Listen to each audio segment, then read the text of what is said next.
Hello, everyone. Welcome to the Hypergamous Journey. I feel like I'm on a roll today.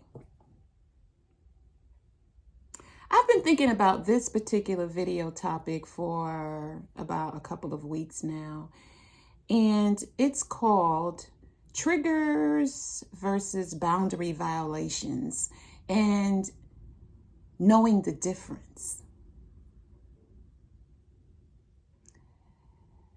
I would say that triggers are completely and totally your responsibility.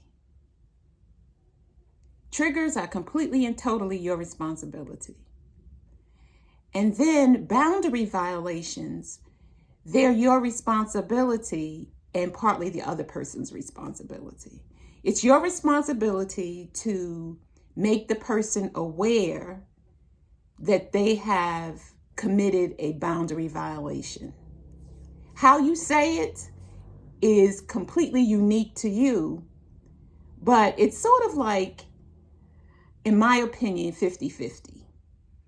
50% that you're aware that a boundary violation has occurred, that someone did it to you, and it's your responsibility, and maybe 70% of it is it's your responsibility to let them, to make them aware that they have committed a boundary violation. Triggers are usually, interactions between you and at least one other person, and they've said something or did something that caused you to think about, and it was reminiscent of a activity or something that happened to you when you were a child or much younger. And so you have to dig deep within yourself to figure out, why are you triggered? What does it remind you of? And just go, I did a video on this too about the why, that 3-letter word, why. And then you get a superficial, very general answer. And then you say, well, why that? And why? And why? And then you go really, really deep. And it may cause you to cry or bring up some bad memories. But that's the only way we can dig through that gunk and heal, really. That's the only way we can. Other than that, we're going to always be triggered by something. And I don't know about you, but I sure get tired of being triggered. I do. Because it's just so much emotional energy. But I'm finding that as I do my work, Mina Irfan calls it inner work. As I do my inner work, I love to journal. I journal so much. It's therapeutic, Therapy, going to a professional therapist is therapeutic. Journaling is therapeutic. All of that I do. And it has been a part of my arsenal, my mental health arsenal, my mental health tools for many years.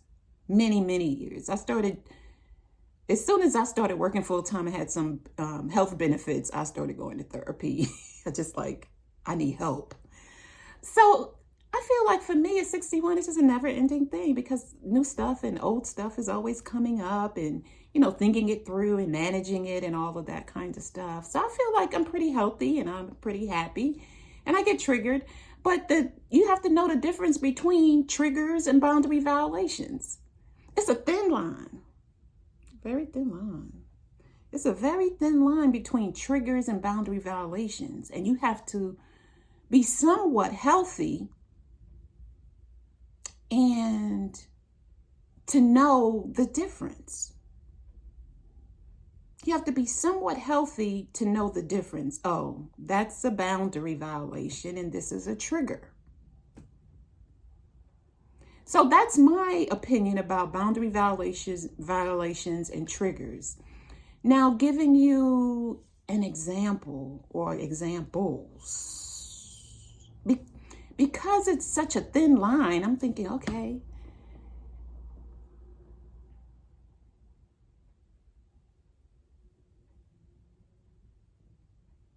Okay, this came to mind. I did a video on jealousy, my own jealousy in a particular, situation.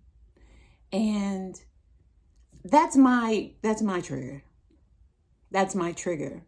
you know, the jealousy part was my trigger, and I had to accept that and figure out, like, why was I jealous? I'm an older, mature woman, and as good as I look, no, what do you call it? What do you call it? I'm not being vain or anything, but I spent so much of my life thinking I didn't look good. So now I have to claim it. So forgive me. You know, don't get mad. Claim yourself as beautiful too. I just worked too hard to get here.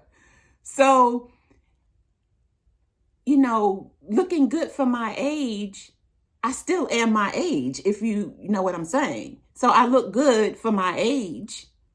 And some people would say younger, but it's still my age. So that was a trigger for me. And then having my date compliment a woman who's old enough really to be my daughter or maybe granddaughter. Yeah, who's old enough to be my granddaughter. And his behind is older than me and can barely walk. I'm like, dude, you need to check yourself. So then it became a boundary violation. So I had to work on the trigger, and then I had to tell him about the boundary violation and that I was not going to tolerate it. So you see that fine line right there?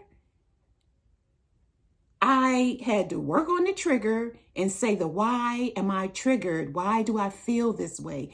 And some of it is societal as well.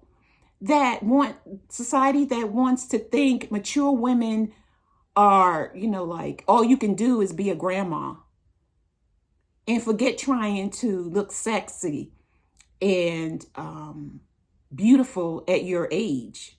Forget trying to do that. Your time has come and gone. They're talking to the wrong person because I don't believe that. I'm going to do my best to look good no matter what my age is. So that's me. And a lot of women feel that way too. So I know I'm not alone in that. But that's the difference between trigger and boundary violation. And it's up to you to do the work in both areas. And part of the boundary violation work is to call people and make them aware of your boundary, of their boundary violation or their violation of your boundary. Just like they have responsibility to let you know about your violation of their boundary. In the comments section, let me know about your triggers and or your boundary violations that have occurred to you or that you have violated others' boundaries and how it was resolved for you and between you and the other person or other persons. If you like this video or any of my others, please like, subscribe, share, click on the notification bell, and I, Denise, will see you in the next video.